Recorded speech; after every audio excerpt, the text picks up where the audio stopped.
Hello everyone, എല്ലാവർക്കും നമസ്കാരം. അപ്പോൾ ഇന്ന് തനി നാടൻ രീതിയിൽ ഒരു മീൻ വെട്ടിച്ചതിൻ്റെ റെസിപ്പിയാണ് കേട്ടോ ഷെയർ ചെയ്യുന്നത്. ഞാനിത് നെയ്മീൻ വെച്ചിട്ടാണ് ചെയ്യുന്നത്. നെയ്മീൻ തന്നെ വേണമെന്ന് യാതൊരു നിർബന്ധമില്ല കേട്ടോ. നമ്മുടെ കയ്യിൽ ഏത് മീനാണേലും ഈ ഒരു കറിയിലേക്ക് യൂസ് ചെയ്യാം. ഇരിക്കും തോറും ടേസ്റ്റ് കൂടുന്നൊരു കറിയാണ് കേട്ടോ ഇത്. അപ്പോൾ ഇതെങ്ങനെ തയ്യാറാക്കേണ്ടതെന്ന് നോക്കിയാലോ. അപ്പോൾ ഈ കറി തയ്യാറാക്കാനായിട്ട് ഞാനൊരു മൺചട്ടി ചൂടാക്കിയിട്ടുണ്ട്. അതിലേക്ക് ഒരു 2 ടേബിൾ സ്പൂൺ വെളിച്ചെണ്ണ ഒഴിച്ചു കൊടുക്കാം. അപ്പോൾ ഈ ഒരു കറി മൺചട്ടിയിലും അതുപോലെ വെളിച്ചെണ്ണയൊക്കെ യൂസ് ചെയ്ത് തയ്യാറാക്കുന്നതിനാണ് കേട്ടോ നല്ലൊരു ടേസ്റ്റ്. അപ്പോൾ നന്നായിട്ട് വെളിച്ചെണ്ണ ചൂടാവുന്ന സമയത്ത് ഇതിലേക്ക് ഒരു 1/4 ടീസ്പൂൺ ഉലുവ ഇട്ട് കൊടുക്കാം. ഉലുവ കൂടണ്ട, 1/4 ടീസ്പൂൺ തന്നെ മതി. അതുപോലെ ഒരു 10 ചെറിയ ഉള്ളി ചെറുതായിട്ട് കട്ട് ചെയ്താണ് അതുകൂടെ ചേർത്ത് കൊടുത്തു. ഒപ്പം തന്നെ 1 ടേബിൾ സ്പൂൺ ഇഞ്ചി ചതച്ചതും അതുപോലെ 3/4 ടേബിൾ സ്പൂൺ വെളുത്തുള്ളി ചതച്ചതും ഒരു 2 തണ്ട് കറിവേപ്പിലയും കൂടെ ചേർത്ത് നന്നായിട്ട് ഇതൊന്ന് വഴറ്റിയെടുക്കണം. അപ്പോൾ ഈ ഉള്ളിയും വെളുത്തുള്ളിയൊക്കെ ഒന്ന് നല്ലതായിട്ട് സോഫ്റ്റായി വരണം. ലൈറ്റ് ബ്രൗൺ കളർ ആവണം.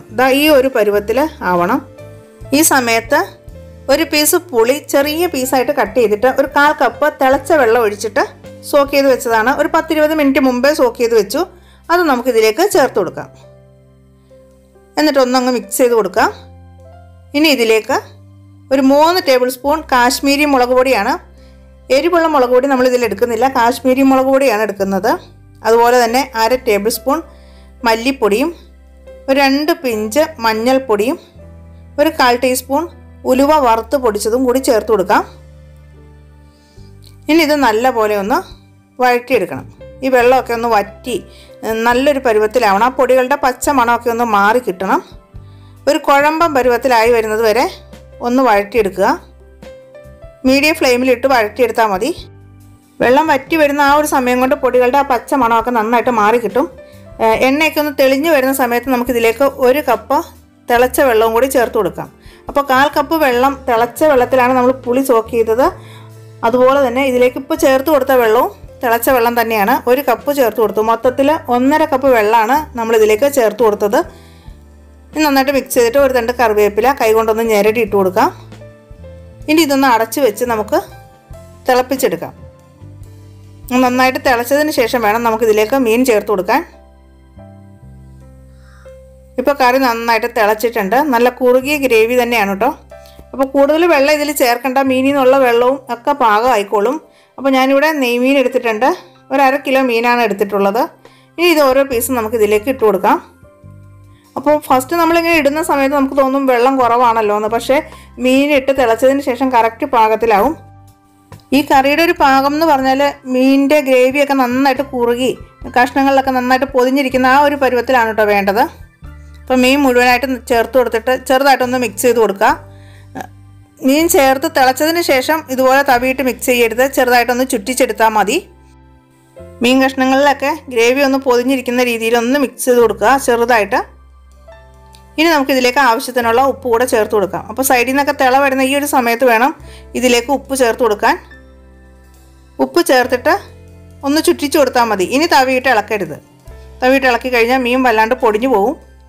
ഈ കറി തലേ ദിവസമൊക്കെ തയ്യാറാക്കി വെച്ചിട്ട് പിറ്റേന്ന് ഊണിൻ്റെ സമയമൊക്കെ ആകുമ്പോഴത്തേക്ക് നല്ല കറക്റ്റ് പരുവത്തിലായിരിക്കും കേട്ടോ. ഗ്രേവിയൊക്കെ നല്ല കുറുകി മീനയിലൊക്കെ നന്നായിട്ട് ഉപ്പും പുളിയൊക്കെ പിടിച്ച് നല്ലൊരു ടേസ്റ്റിലായിരിക്കും. ഈ ഒരു സമയത്ത് നമുക്ക് ഇതിലേക്ക് ഇത്തിരി കറിവേപ്പില ഇതുപോലെ ഇട്ട് കൊടുക്കാം. കറിവേപ്പില ഇടയ്ക്കിടയ്ക്ക് ഇട്ട് കൊടുക്കുന്നത് കറിക്കൊരു പ്രത്യേക ടേസ്റ്റാണ്. ഇനി അടച്ച് വെച്ച് ഒരു 5 മിനിറ്റ് നമുക്കിതൊന്ന് വേവിച്ചെടുക്കാം. മീൻ പെട്ടെന്ന് വെന്ത് കിട്ടുമല്ലോ. ഇപ്പോൾ ഒരു 5 മിനിറ്റ് കഴിഞ്ഞിട്ടുണ്ട്. ഇപ്പോൾ കറി നന്നായിട്ട് തിളച്ചിട്ടുണ്ട്.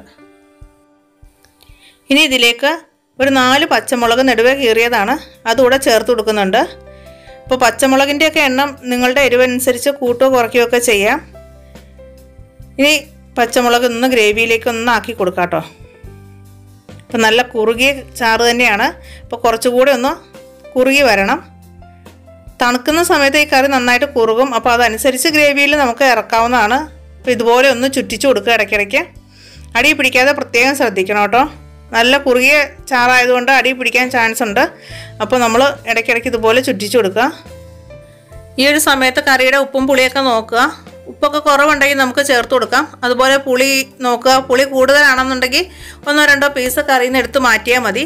കുടംപുളി ആയതുകൊണ്ട് തന്നെ ഇരിക്കും തോറും പുളി ഇറങ്ങിക്കൊണ്ടേ ഇരിക്കും. അതാണ് കുടംപുളിയുടെ ഒരു പ്രത്യേകത. അപ്പോൾ ഏത് സമയത്ത് വേണമെങ്കിലും നമുക്ക് കുടംപുളിയുടെ പുളി നമുക്ക് അഡ്ജസ്റ്റ് ചെയ്യാൻ പറ്റും.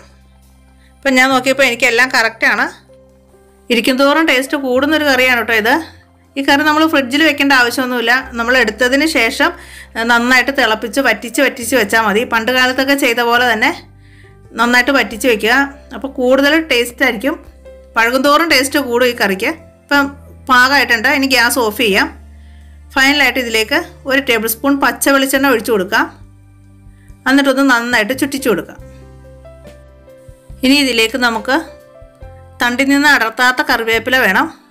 ഒരു 3-4 തണ്ട് കറിവേപ്പില ഇതുപോലെ ഒന്ന് അടുക്കി വയ്ക്കാം. കറിവേപ്പില കൂടുതൽ ചേർത്താൽ അത്രയും കൂടെ ടേസ്റ്റ് കൂടുതലാണ്. അപ്പോൾ ഇത് തണ്ടിൽ നിന്ന് അടർത്താതെ ഇതുപോലെ തന്നെ ചേർത്ത് കൊടുക്കണം. ഇനി നമുക്ക് അടച്ച് ചൂടായ അടുപ്പിൽ നിന്ന് മാറ്റി വയ്ക്കാം. അപ്പോൾ അടിപൊളി ടേസ്റ്റുള്ള നമ്മുടെ കറി ഇവിടെ തയ്യാറായിട്ടുണ്ട്. അപ്പോൾ എല്ലാവരും ട്രൈ ചെയ്ത് നോക്കുക. ഇന്നത്തെ വീഡിയോ നിങ്ങൾക്ക് എല്ലാവർക്കും ഒരുപാട് ഇഷ്ടമായെന്ന് വിശ്വസിക്കുന്നു. ഇഷ്ടമാകുകയാണെങ്കിൽ ഒന്ന് ലൈക്ക് ചെയ്യാനും അതുപോലെ ഇതുവരെ നമ്മുടെ ചാനൽ സബ്സ്ക്രൈബ് ചെയ്തിട്ടില്ലെങ്കിൽ മറക്കാതെ അതുകൂടി ഒന്ന് ചെയ്ത് സപ്പോർട്ട് ചെയ്യണേ. അപ്പോൾ വീണ്ടും നല്ല അടിപൊളി വീഡിയോയിൽ കാണാം. അതുവരേക്കും താങ്ക്സ് ഫോർ വാച്ചിങ്. ബൈ.